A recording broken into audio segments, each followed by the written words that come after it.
So as you can see here, Trapcode Particular can be used to make some really amazing looking design elements, such as this one that's traditionally called the 4D fractal.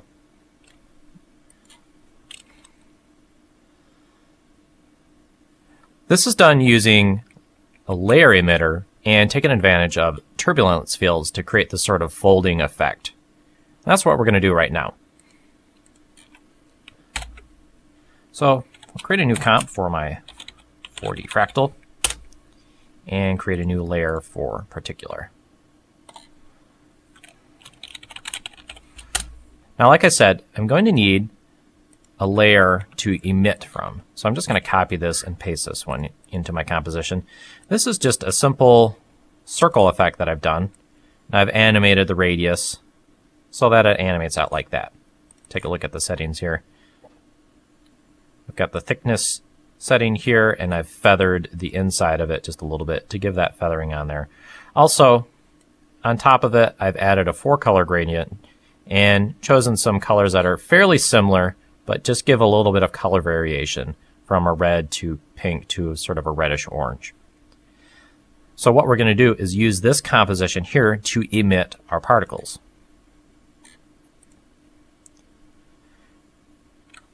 So I'm going to rotate this into place and put it right about there. And I'm going to turn the visibility of that layer off and turn on our particular layer. So on our solid here, I'll apply Trapcode Particular, and I'll go to the emitter section and set the emitter type to layer grid. So this will allow me to emit particles from a specific layer in a grid formation.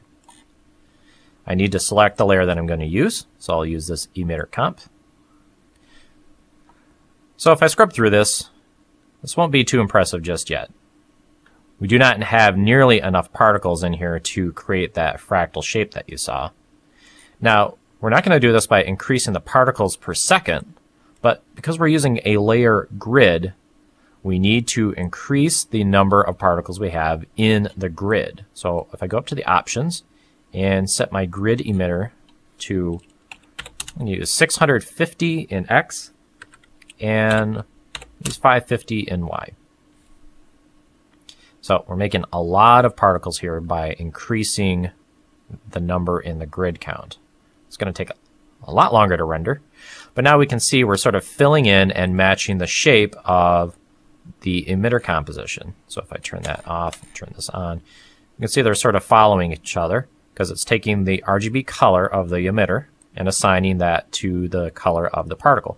And we can see the subtle variation that it made in the color in the original composition. So now I'm going to add a little bit of upward motion to these particles. I'll go into the physics section here under air and add a little bit of wind.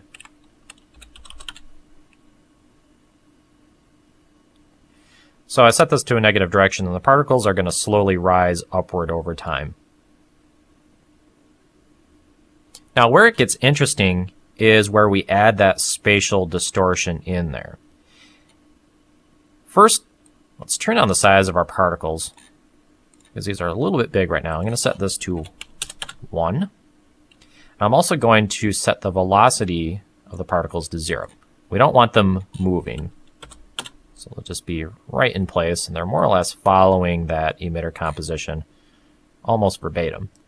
So now if we go into the physics section and twirl open this thing called the turbulence field, what we can do is shift the particles around in space using what it calls this turbulence field. It's really just kind of a distortion field that can affect either the size or position, as you can see here. I'll bring that full screen.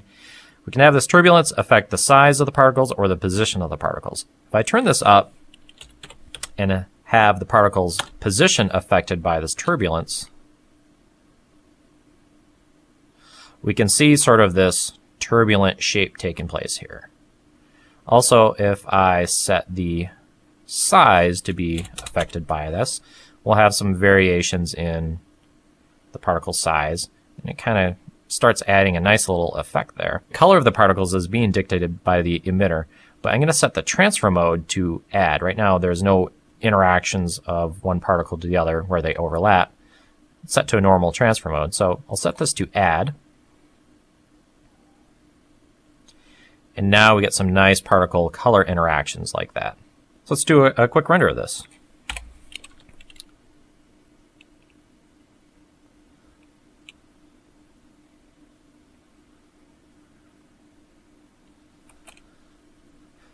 So this is a very cool setting, and I've used this in the past for things like smoke and fire.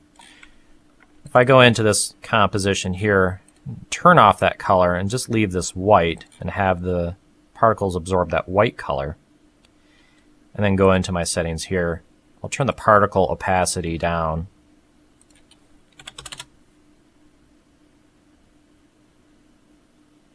And we can start getting sort of a smoky kind of look.